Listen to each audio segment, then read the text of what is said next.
Bonjour à tous mes amis, bienvenue dans cette nouvelle vidéo.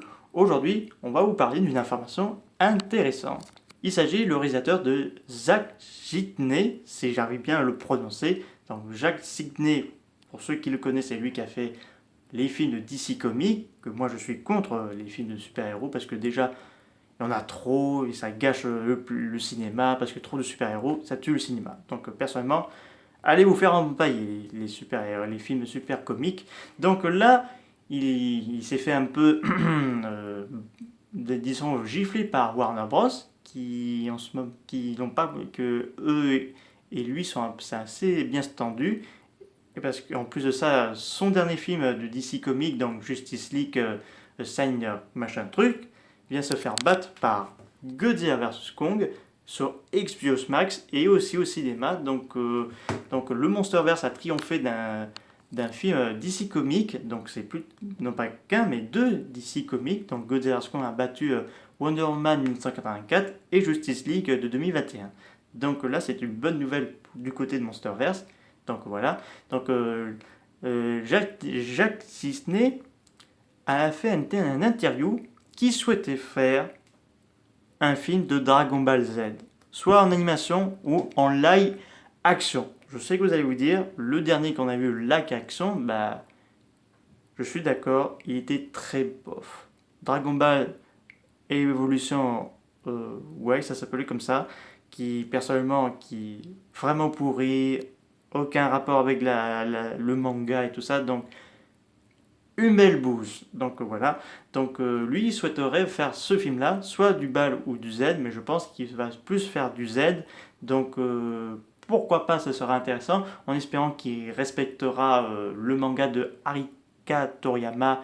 Et il faut d'abord qu'il y ait l'accord de l'auteur, mais aussi du Toei Production, parce que c'est quand même eux qui ont les droits sous la franchise. Et rassurez-vous bien, en 2022, on aura un tout nouveau film Dragon Ball Super qui sera apparemment la suite directe de Broly.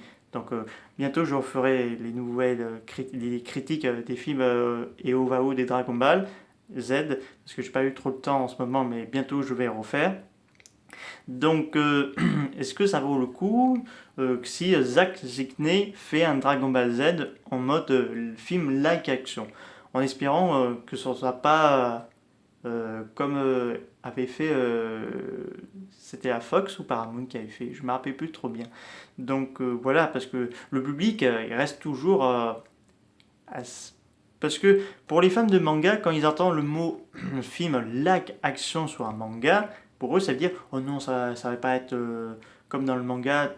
Donc voilà, donc le public il reste toujours sur ses gardes, c'est normal parce que quand quelqu'un aime bien que ce soit tel et tel dans le manga, que ce soit pas dans le film, c'est normal parce que je pense que parce que il y a Netflix qui vont faire une série de live action sur One Piece et d'après les rumeurs qui courent, on aurait un film sur One Piece en mode live action.